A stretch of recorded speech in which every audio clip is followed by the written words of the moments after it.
Do you only have your school? No, not me. Alright, so we have three laws of exponents.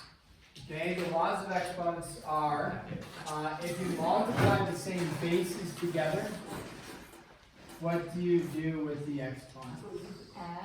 Add them. Yeah, if you multiply the same bases, then you add them. If you have a monomial to an exponent, you distribute. And then if you have an exponent to an exponent, you multiply the exponents. So those are our three rules for exponents that we will do a handful of work on. So, here we go. Simplify. There's lots of different types, with different things. We're not going to do too many of them. We'll do a handful of them. One thing here is a classic error. Negative t to the fourth. Is the negative being taken to the fourth power? No. Only the t is being taken to the fourth power. The negative is. So that doesn't become positive. Negative t to the 12th. So it would just be this. Now this cubed part does go to the negative. It's like a negative 1 cubed. And the negative 1 cubed, what's a negative 1 cubed?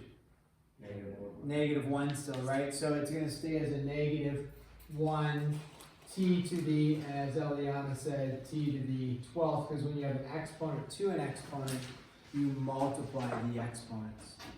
Okay, so then if we have, let's go with s squared t cubed, s squared t cubed times, and then let's go with st cubed squared, st cubed squared. Okay, with that, so again you have monomials on the inside. What describes a monomial? How is it attached? How are monomials attached? Multiplication. One number. Multiplication or Division. division. No addition, subtraction. So if you have a monomial to an exponent, you can distribute the exponent in. So this becomes s to the 6 because you multiply t cubed, and then you can leave it in parentheses, or once you've done the exponents, you can take it out of the parentheses is fine, like that. S squared t to the 6. Now when you have the same bases multiplied, what do you do with the exponents? Add them. So now s, there's 6 s's, 2 s's. How many total s's do I have? 8. S to the 8th, and then t to the 9. 9th, just like that. And then you can't combine those. Those are fairly straightforward. It gets slightly more complex when you have something like this. R to the h minus 2, parentheses, r to the h plus 1 squared. Okay? So, when we look at the plus 1, like, is it a monomial or binomial or whatever? What we're looking at here is that h minus 2 is in the exponent. Therefore, it doesn't break rules of distribution. Meaning, like if I said, what's x plus 2 to the third power, you cannot distribute that in, because that's a binomial on the inside, right? So you can't do that. But when it's in the exponent to an exponent, then the exponents you can distribute to 2 in. Now, when you have an exponent to an exponent, what do you do with the exponents? You multiply them, right? Exponent to an exponent. So here, erase this x plus 2 there. This will stay as r to the h minus 2 times, right? That's the times r to the, when you distribute this exponent to this exponent, you're going to multiply them, therefore it's 2h plus 2. Distribute that 2 in. Now when you have the same bases being multiplied, what do you do with the exponents? Add the exponents. So now you're going to take h plus 2h is r to the 3h, negative 2 plus 2 is 0, so we're just going to have r to the 3h. Now, sometimes you're going to have, let me just throw a fourth one down here. is if you have 3 to the, I don't know, let's go x times 3 to the x plus 2, okay? When you have this, a lot of people say, okay, same bases, what are you going to do with the exponents? You're going to add the exponents. What do a lot of people do? They say 3 times 3 is 9, okay? But when you're messing with the exponents, which we're going to do, we do not mess with the base. So it's going to be 2x plus 2 because you're going to add the exponents together. Now, why isn't it 9? Well, if you go 3 times 3, all of us should know that that's 9, right? Shocking. Well, it's really what you're doing is 3 to the first times 3 to the first is 3 squared. 1 plus 1 is 2, and then 3 squared is 9. So when it's an exponent of just 1 and 1, then you can just say 3 times 3 is 9. And we don't emphasize exponents when you're in elementary school doing multiplication tables. But if you, and it is working, 1 plus 1 is 2, and then 3 squared. But if you had 3 to the second times 3, you can't say 9. You wouldn't say 9. You would say, oh, 3 squared is 9. 9 times 3 is 27. So the same, you can't break the rules there either and just say that's 3 times 3 is 9.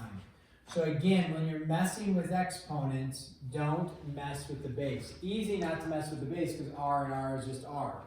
But 3 and 3, a lot of people want to say is 9. So don't mess with the base when you're messing with the exponents. Okay, so then we will do one more here. Solve for n. Now this is solving these equations. These are called, what number is this, 5? These are called exponential equations. Anybody want to guess why it's an exponential equation? Beyond the fact that there's exponents, I understand there's exponents. What makes this exponential? It's an equation because there's an equal sign. It's exponential, there are exponents, but specifically when you have variables in the exponents, it's called an exponential equation. Okay, so when you have variables in the exponential equation. So when somebody says, oh, it's growing exponentially, they're referring to when the variable is in the exponent, in the equation that's making it grow. Exponentially, it means there's a variable there. Okay, so when you go to solve equations like this, you need to get powers of the same base, meaning you want all the bases in this case. It's really easy because they're all base of 3. So you want powers of the same base, and then what you want is one base equal to one base. Right here we have a base equal to a base times a base. So that does not work for us yet to solve. So our ultimate goal, just throw something on the side here, is if I had 4 to the x is equal to 4 to the 11th, a base of 4 equal to a base of 4, check. What do you think x is equal to? 11, there you go. So you get a base equal to a base, and then you just set your exponents equal to each other. Now, all of these bases they're going to give you are going to be able to make them equal, meaning you're not going to get one that's going to say, hey, 4 to the x is equal to 7 to the 11th power. It's like, well, 4 and 7 don't match, so x doesn't equal 11. So you're not going to have that, okay? You're either going to have a nice easy 4 equals 4, or you're going to have something like 3 to the x is equal to 27. Well, can 27 be turned into a base of 3? Yeah, sure, 27 is the same thing as 3 cubed, right?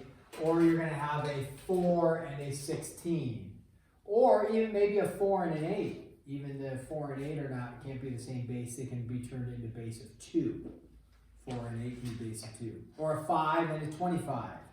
You're not going to end up with 5 and 17 because those won't match to be the same base. Okay, so we go through, we need to simplify the right so that it's just one base. The right side is going to be take your exponent to an exponent times 3 to the 4n. Do not say 3 squared is 9. Don't say 3 times 2 is 6, both errors, because you're just dealing with the exponents. So 3 to the 2n to the 2 is just 3 to the 4n. Now, when you have the same bases being multiplied, what do you do with the exponents? You add those, right? So 5 plus 4n. Now, when you have a base of 3 equal to a base of 3, what can you do with your exponents? Now you take your exponents and you set those equal to each other. So once you have the same base equal to the same base, then you can take your exponents and set them equal to each other, and n would be equal to 5 in this case. Okay? We'll do one more. It'll force us to mess with our bases times 9 to the 2n. Okay, so the error there is n plus 1/3 to n plus 1 to the 3rd. The error here is that people will go 3 times 9 is 27. Is a possible error. You can't do that because the bases, the exponents, right? It's not an exponent of 1 and an exponent of 1. So therefore we gotta mess with the base. So how do I make base 9 turn into base 3? What's 9 the same thing as in terms of base 3? 3 squared. 3 squared, yeah. So you're gonna say, hey, this stays as 3, this turns into 3 squared to the 2n is equal to, might as well distribute this in 3 to the 3n plus 3, right? Exponent to an exponent, you multiply the exponents. And then now, we're back to something like we had over here, right? So this is 3 times 3 to the 4n is equal to 3 to the 3n plus 3. Do I have a base equal to a base yet? Nope, I got a base times a base equal to a base. Now, some people just jump the step, which is fine, and say, okay, I know what exponent is right here. 1. So they say 1 plus 4n equals 3n plus 3. And that's fine because this here is going to be 1 plus 4n. When you have the same bases multiplied, you add the exponents. There's an exponent there is equal to 3n plus 3. And then you set the exponents. 1 plus 4n is equal to 3n plus 3. And you get n is equal to 2. Like that. Okay? So if one of those falls on the mid-chapter assessment or test, there would be full expectation of just going from here, you know, with a couple of steps getting down to there. You can, with some of this stuff, get into a graphing calculator, which I don't know, how many people have graphing calculators? Let's start with this. Who has a calculator? So if you have a graphing calculator, some of this stuff can be solved by graphing it and looking for that, looking where they intersect each other, but not important for us right now. Okay, so that takes care of 4-2. So go ahead and get started. You have a chunk of material, 1 through 38, all skis. This is a show. Due tomorrow, correct? Due tomorrow. But you got a nice 25 minutes, 25 minutes of it.